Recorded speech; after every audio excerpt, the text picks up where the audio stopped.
आज का video dividend investors के लिए काफ़ी इंपॉर्टेंट होने वाला है। अगर आप लॉन्ग टर्म वेल्थ बनाना चाहते हैं और साथ ही रेगुलर पैसिव इनकम भी अर्न करना चाहते हैं तो वीडियो एंड तक ज़रूर देखिएगा।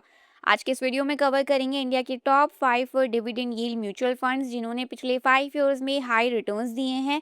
टीसीएस, टाइटन, एक्सिस बैंक और संवर्धना मदरसन जैसे बड़े कंपनीज के लेटेस्ट डिविडेंड अपडेट्स और अगले कुछ दिनों के इम्पॉर्टेंट एक्स डिविडेंड डेट्स और मार्केट की सबसे बड़ी न्यूज़ जो आपकी इन्वेस्टमेंट्स को इम्पैक्ट कर सकती हैं। सबसे पहले देखते हैं मार्केट की बड़ी हेडलाइंस। वेदांता कंपनी के शेयर्स 4% से ज़्यादा रैली के देखने को मिली और रीज़न है दिल्ली हाई कोर्ट ने सेंटर की ऑब्जेक्शंस रिजेक्ट कर दी हैं और लगभग 99 मिलियन यूएस डॉलर के फॉरेन आर्बिट्रल अवार्ड को इन्फोर्स करने का रास्ता क्लियर कर दिया है। इस पॉजिटिव डेवलपमेंट के बाद मार्केट सेंटीमेंट भी इम्प्रूव हुआ। पिरामल फार्मा के शेयर्स भी 2% से ज़्यादा ऊपर गए क्योंकि कंपनी ने अनाउंस किया है कि यूएस एफडीए ने मैन्युफैक्चरिंग फैसिलिटी की इंस्पेक्शन सक्सेसफुली क्लोज कर दी है और इस्टेब्लिशमेंट इंस्पेक्शन रिपोर्ट इश्यू कर दी है। एफडीए कॉम्प्लाइंस से related positive updates generally pharma companies के सेंटिमेंट को सपोर्ट करते हैं। इलेक्ट्रॉनिक मैन्युफैक्चरिंग से गवर्नमेंट ने डिस्प्ले मॉड्यूल्स और वायरलेस चार्जिंग सिस्टम्स में यूज होने वाले कई इंपॉर्टेंट इलेक्ट्रॉनिक कंपोनेंट्स पर कस्टम ड्यूटी हटा दी है। इस डिसीजन का ऑब्जेक्टिव है इंडिया में इलेक्ट्रॉनिक्स मैन्युफैक्चरिंग को और स्ट्रांग बनाना। इससे smartphones, automobile display, medical devices और इंडस्ट्रियल इलेक्ट्रॉनिक्स मैन्युफैक्चरिंग को सपोर्ट मिल सकता है। ये स्टेप मेक इन इंडिया और इलेक्ट्रॉनिक्स एक्सपोर्ट के लिए भी पॉजिटिव माना जा रहा है। Gujarat data policy update. Gujarat government ने पहली data centre policy 2026 to 2029 launch कर दी है। टारगेट काफ़ी एम्बिशियस है, लगभग 6 लाख करोड़ रुपीस का इन्वेस्टमेंट अट्रैक्ट करना और 7.5 gigawatt data centre capacity create करना। आर्टिफिशियल इंटेलिजेंस, क्लाउड कंप्यूटिंग और डिजिटल इंफ्रास्ट्रक्चर के रैपिड ग्रोथ को देखते हुए डेटा सेंटर्स फ्यूचर इकोनॉमी का बैकबोन बन रहा है। और अगर ये पॉलिसी सक्सेसफुल होती है तो डेटा सेंटर इकोसिस्टम से जुड़ी कंपनीज पर भी इन्वेस्टर्स की ट्रैक पर आ सकती हैं। अब बात करते हैं महिंद्रा एंड महिंद्रा के अनाउंसमेंट्स की। 10 जुलाई से एसयूवीज के प्राइस एवरेज 2.7% और कमर्शियल व्हीकल्स के प्राइसेस लगभग 2% तक बढ़ाए जाएंगे। रीजन है higher commodity cost. Automobile sector में रॉ मटेरियल प्राइसेस बढ़ने पर कंपनी अक्सर कॉस्ट के कुछ हिस्सा कस्टमर्स तक पास ऑन करती है।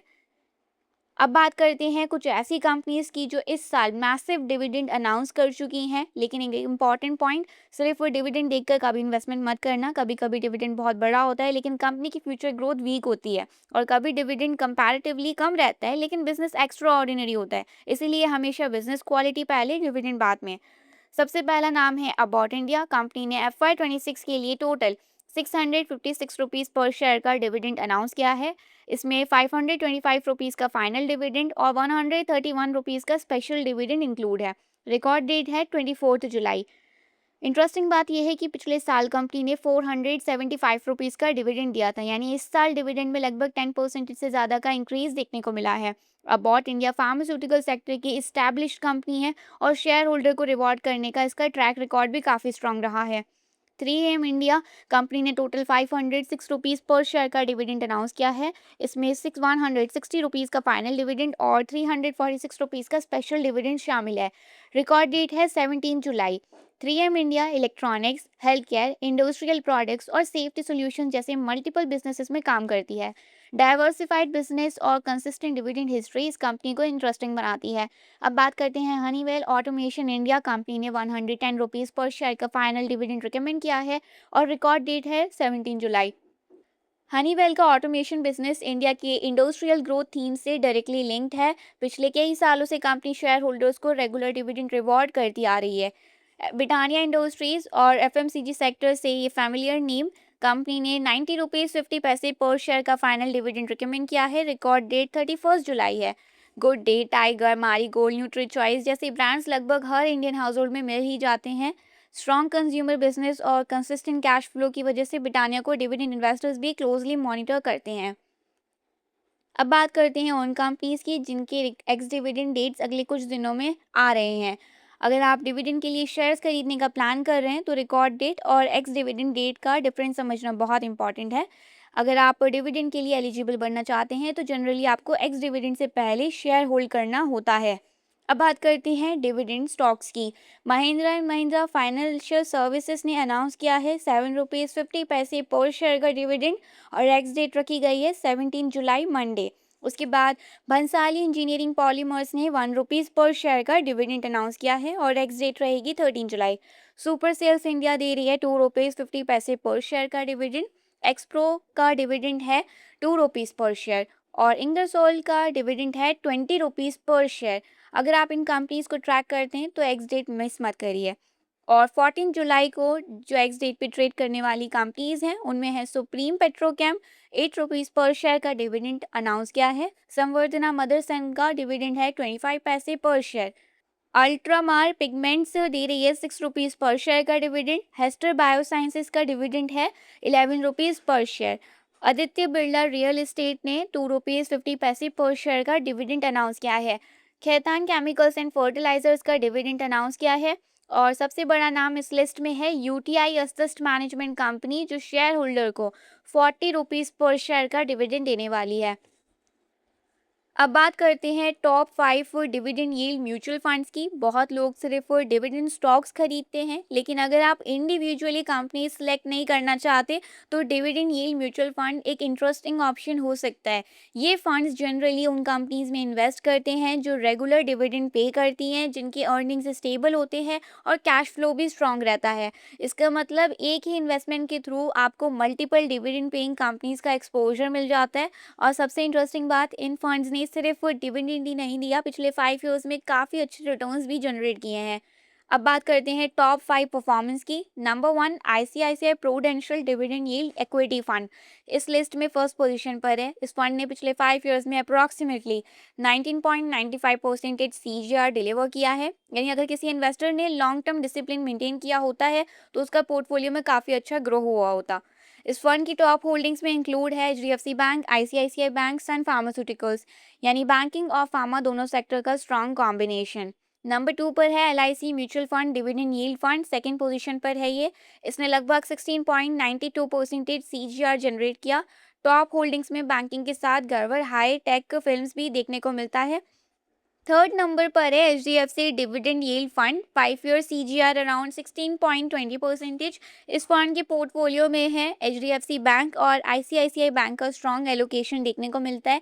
यहाँ एक इंटरेस्टिंग ऑब्जर्वेशन है, ऑलमोस्ट सभी top dividend yield funds banking sector को प्रेफरेंस दे रहे हैं। इससे ये भी पता चलता है कि लार्ज प्राइवेट बैंक्स अभी भी डिविडेंड इन्वेस्टिंग का इम्पॉर्टेंट पार्ट बने हुए हैं। फोर्थ नंबर पर है Tata dividend yield fund, fourth position पर है ये। 5 ईयर का रिटर्न अराउंड 15.45% सीजीआर। इस फंड की टॉप होल्डिंग्स में एलएनटी जैसे क्वालिटी इंफ्रास्ट्रक्चर जाइंट भी शामिल हैं, यानी पोर्टफोलियो सिर्फ फाइनेंशियल सेक्टर तक लिमिटेड नहीं है। नंबर 5 पर है आदित्य बिरला सन लाइफ डिविडेंड यील्ड फंड और ये फिफ्थ पोजीशन पर जो फंड है 5 ईयर्स का सीजीआर अराउंड 14.39% है। टॉप होल्डिंग्स में इंक्लूड है एनटीपीसी, एमसीएक्स, एसबीआई, यानी पावर, फाइनेंशियल सर्विसेज और बैंकिंग का बैलेंस्ड मिक्स। इंपॉर्टेंट पॉइंट, अब यहाँ पर इंटरेस्टिंग चीज़ जो नोटिस करने के लिए है, एचडीएफसी बैंक और आईसीआईसीआई बैंक, ये दोनों स्टॉक्स 5 में से 4 फंड्स के टॉप होल्डिंग्स में कॉमन है। ये बताता है कि एक्सपीरियंस्ड फंड्स मैनेजर को इन कंपनीज पर काफ़ी कॉन्फिडेंस है। लेकिन इसका मतलब ये बिल्कुल नहीं है कि आप बिना रिसर्च किए इन्वेस्टमेंट्स कर दें। म्यूचुअल फंड के पास्ट रिटर्न्स फ्यूचर रिटर्न्स की गारंटी नहीं होता। ऑलवेज अपनी फाइनेंशियल गोल्स, रिस्क प्रोफाइल और इन्वेस्टमेंट हॉरिजॉन को देखकर ही डिसीजन लीजिए। अब बात करते हैं आज की सबसे बड़ी कॉर्पोरेट अपडेट्स की। आईटी जायंट टीसीएस ने अपने Q1 financial year 27 results announce कर दिए हैं। सबसे पहले नंबर्स देखते हैं। कंपनी का net profit quarter on quarter basis पर अराउंड 2.7% डिक्लाइन हुआ और प्रॉफिट रहा 13,349 करोड़ रुपीस। रेवेन्यू में स्लाइड ग्रोथ देखने को मिली, रेवेन्यू बढ़कर 72,275 करोड़ रुपीस हो गया, लेकिन ऑपरेटिंग मार्जिन 25.3% से गिरकर लगभग 24% पर आ गया। इसका मेजर रीजन था एम्प्लॉयज़ की सैलरी हाइक और लीगल सेटलमेंट के लिए एक्सेप्शनल चार्ज। लेकिन रिजल्ट के साथ कंपनी ने शेयर होल्डर को भी एक अच्छी अपडेट दी। टीसीएस ने फाइनेंशियल ईयर 27 का पहला इंटीरियम डिविडेंड ₹12 पर शेयर अनाउंस कर दिया है। अगर आप रिकॉर्ड डेट तक शेयर होल्डर होंगे तो आप इस डिविडेंड के लिए एलिजिबल हो सकते हैं। कंपनी ने FY26 में टोटल 110 रुपीज़ पर शेयर का डिविडेंड डिस्ट्रीब्यूट किया था और इसी वजह से टीसीएस को इंडिया की highest dividend paying IT companies में काउंट किया जाता है। डिविडेंड इन्वेस्टिंग की दुनिया में टीसीएस का नाम ऑलमोस्ट हमेशा टॉप कंपनीज में आता है क्योंकि इसका स्ट्रॉन्ग कैश फ्लो है, स्टेबल बिजनेस है और शेयर होल्डर को रेगुलर रिवॉर्ड देने की हिस्ट्री। इसी कॉम्बिनेशन की वजह से लॉन्ग टर्म इन्वेस्टर्स इस कंपनी को क्लोजली ट्रैक करते हैं। अब बात करते हैं कौन कौन सी कंपनीज इन्वेस्टर्स को डिविडेंड देने वाली हैं। सबसे पहले बात करते हैं टाइटन कंपनी की। टाइटन के बोर्ड ने 15 रुपीज़ पर शेयर का फाइनल डिविडेंड रिकमेंड किया है और इसका रिकॉर्ड डेट 9 जुलाई रखा गया है। अगर एजीएम में अप्रूवल मिल जाता है तो डिविडेंड पेमेंट जुलाई के एंड से शुरू हो सकता है। अगला नाम है axis bank. Private sector lender 1 rupees पर शेयर का फाइनल डिविडेंड का रिकॉर्ड डेट है 10 जुलाई को फिक्स किया गया है। डिविडेंड अमाउंट है ये है और बैंकिंग कंपनीज का इवैल्यूएट करते वक्त सिर्फ डिविडेंड नहीं, उनकी अर्निंग्स ग्रोथ, लोन बुक और प्रॉफिटेबिलिटी भी इक्वली इंपॉर्टेंट होती है। और अगर हाई डिविडेंड अमाउंट की बात करें तो हॉकिंस कुकर्स ने इन्वेस्टर्स को डिविडेंड दिया है 140 रुपीज़ पर शेयर का। रिकॉर्ड डेट रखी गई है 22 जुलाई। और अब एक क्विक लुक ग्लोबल मार्केट्स पर। क्रूड ऑयल के प्राइसेस $73 पर बैरल के आसपास बने हुए हैं। प्रीवियस सेशन में ऑयल ने 4% से ज़्यादा का स्ट्रॉन्ग जंप दिखाया था और रीज़न है मिडिल ईस्ट टेंशंस और स्ट्रेट ऑफ हॉर्मुज़ को लेकर सप्लाई डिस्ट्रप्शंस के कंसर्न्स। अगर क्रूड प्राइसेस लंबे टाइम तक हाई रहते हैं तो इंडियन जैसे ऑयल इंपोर्टिंग कंट्रीज़ के लिए इन्फ्लेशन और इंपोर्ट बिल्स दोनों पर प्रेशर आ सकता है। जापान का 10 ईयर गवर्नमेंट बॉन्ड यील्ड लगभग 30 ईयर की हाईएस्ट लेवल पर पहुंच गया है। ये सिग्नल देता है कि इन्वेस्टर्स इन्फ्लेशन और फिस्कल सिचुएशंस को लेकर कॉशियस हैं। ग्लोबल बॉन्ड यील्ड्स में मूवमेंट का इम्पैक्ट इंटरनेशनल इक्विटी मार्केट्स पर भी देखने को मिलता है। और चाइना की अपडेट्स की बात करें तो चाइना की प्रोड्यूसर प्राइस इन्फ्लेशन जून में 4.1% ईयर ऑन ईयर बढ़ी है, जो जुलाई 2020 के बाद हाईएस्ट लेवल है। लेकिन यहाँ एक कॉन्ट्रास्ट भी देखने को मिल रहा है। एआई और एक्सपोर्ट से जुड़ी मैन्युफैक्चरिंग कंपैरेटिवली स्ट्रांग है, जबकि डोमेस्टिक कंजप्शन, प्रॉपर्टी सेक्टर और हाउस होल्ड डिमांड अभी भी प्रेशर में है। यानी चाइना की इकोनॉमी फिलहाल दो अलग स्पीड्स पर चलती हुई नजर आ रही है। आज के इस वीडियो में हमने देखा top 5 dividend yield mutual funds और उनके 5 ईयर रिटर्न्स, टीसीएस के Q1 रिजल्ट्स और 12 रुपीज़ का interim dividend, Titan, Axis Bank, Hawkins Cookers और दूसरी कंपनीज के dividend updates. Companies ex dividend जो अपकमिंग रहने वाले हैं इन्वेस्टर्स के लिए जो इंपॉर्टेंट हो सकते हैं वो कंपनीज, और about India, 3M India, Honeywell automation और ब्रिटानिया की हाई डिविडेंड अनाउंसमेंट्स और इंडिया के साथ साथ ग्लोबल मार्केट्स की बड़ी अपडेट्स। बट कभी भी डिविडेंड देखकर इन्वेस्टमेंट डिसीजन नहीं लीजिए। एक अच्छी डिविडेंड कंपनी वही होती है जिसका बिजनेस स्ट्रांग हो, कैश फ्लो हेल्दी हो, मैनेजमेंट ट्रस्टवर्दी हो और लॉन्ग टर्म ग्रोथ का पोटेंशियल भी हो। और ये वीडियो सिर्फ एजुकेशनल पर्पसेस के लिए है। इसमें दी गई जानकारी इन्वेस्टमेंट एडवाइस नहीं है। किसी भी स्टॉक या म्यूचुअल फंड में इन्वेस्ट करने से पहले अपनी रिसर्च ज़रूर करें और एक फाइनेंशियल एडवाइजर से कंसल्ट करें। और अगर आपको वीडियो यूजफुल लगा तो इसे लाइक करें, शेयर करें और चैनल को सब्सक्राइब करें। Thanks for watching.